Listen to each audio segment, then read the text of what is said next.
من دابۃ الا علی اللہ رزقها. بڑا مزہ آتا ہے یہ پڑھنے میں.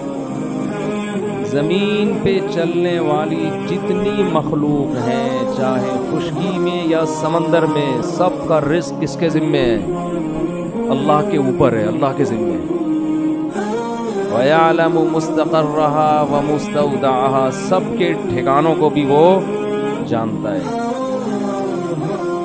بعض لوگ کہتے ہیں کہ پھر بھوکے بھی تو لوگ مرتے ہیں.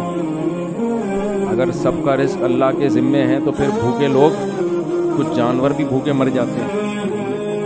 قرآن مجید میں جہاں بھی اس طرح کے کلام ہے نا کہ اللہ رزق دیتا ہے یا اللہ کے ذمے ہے یا یہ کرو گے تو رزق ملے گا، تو وہ تمام باتیں اللہ کی مشیت کے ساتھ متعلق. مشیت کا مطلب یہ ہے کہ جب اللہ چاہتا ہے. بعض دفعہ اللہ کی مصلحت ہوتی ہے تو وہ رزق پہنچا سکتا ہے مگر کسی مصلحت سے پہنچاتا نہیں، آزمائش میں ڈال دیتا ہے. تو ان آیتوں کا مطلب یہ ہے کہ اللہ کے نظام میں خرابی نہیں ہے یا اللہ کی ذات میں خرابی نہیں ہے. بعض دفعہ جان بوجھ کر اللہ کسی کو آزمائش میں ڈال کے بھوک سے مار دیتا ہے، کیونکہ یہ بھی موت کا ایک طریقہ ہے.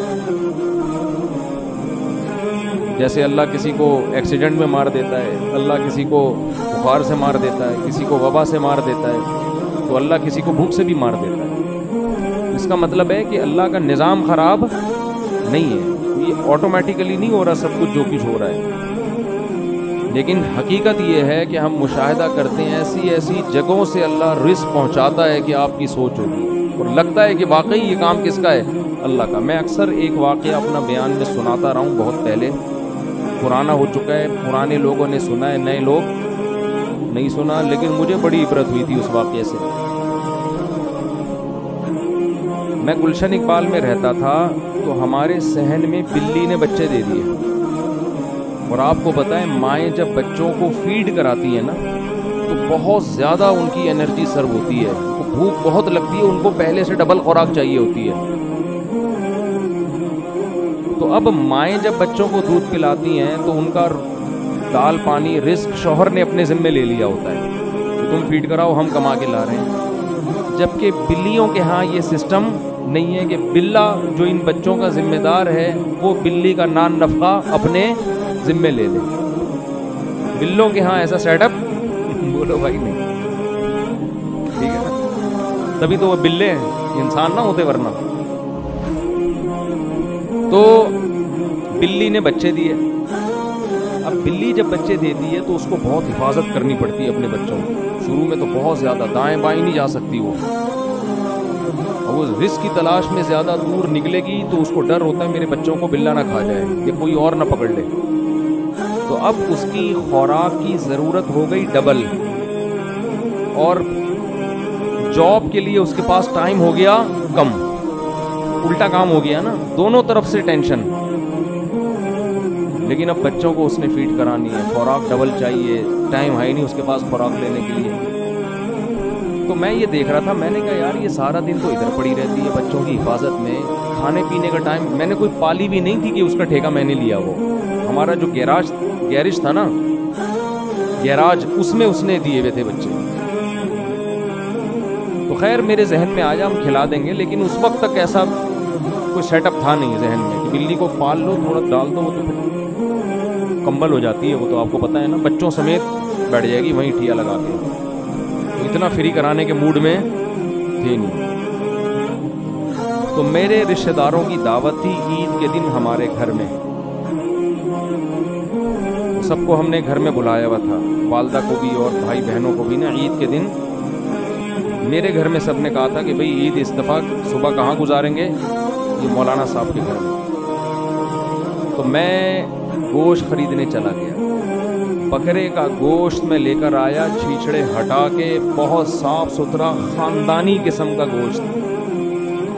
اور وہ شاپر میں پیک کرا کے بائک پہ میں گلی میں بائک کھڑی کر کے حسب معمول گوشت وہیں چھوڑ کے بھولے سے ہم گھر میں آ گئے. میرے ساتھ یہ بہت ہوتا رہتا ہے.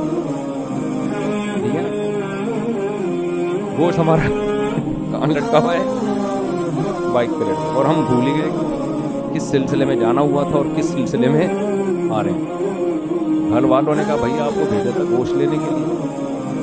میں نے کہا او بھائی مجھے ابھی یاد آیا. اوہو میں جیسے ہی گیا ہوں اتنا ٹائم گزر چکا تھا کہ بلی خلال کر رہی تھی دانتوں میں بیٹھ کے. جیسے ہم کھا لیتے ہیں نا تسلی سے طبیعت سے پھوڑ پھاڑ کے آخر میں جمائیاں لے رہے ہوتے ہیں اور وہ دانتوں کو نا یوں کر رہے ہوتے ہیں. تو بلی جو ہے نا طبیعت سے وہ گوشت کھا کے پیٹ بھرا ہوا تھا اس کا اور زبان سے خلال کر رہی تھی. ایسے خلال نہیں کر رہی تھی یوں کر کے بالکل بھائی اب مزید حاجت نہیں ہے اب آپ لے جانا چاہے تو لے جا سکتے. بہت شکریہ آپ کا, آپ نے ہمیں بکرے کا ایسا تازہ گوشت کھلایا, فل طبیعت سے کھایا اس نے. اور وہ گوشت کی بوٹیاں بکھری بھی تھیں پوری سڑک پہ. میں نے کہا ہمارے تو کسی کام کا اب یہ ہے نہیں, تو ہی کھا لے. جیسے ایک آدمی جنگل میں گیا نا قضائے حاجت کے لیے, تو کہیں کھائی میں گیا ہے, دیکھا وہاں شیر بیٹھا ہوا, کہتا ہے اب تو ہی کر لے, ہماری تو ایسے ہی نکل گئی ہے, ہمیں اب کرنے کی ضرورت. تو اس وقت مجھے اندازہ ہوا کہ بھائی وما من دابۃ الا علی اللہ رزقها, جتنے زمین میں چوپائے جانور چل رہے ہیں نا روزی کس کے ذمے ہے؟ اللہ کے ذمے. اللہ اس کو یہی پہنچا رہا ہے کہ تو بچوں کی کیئر کر.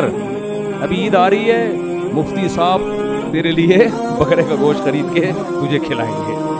اور یہ ہوتا ہے,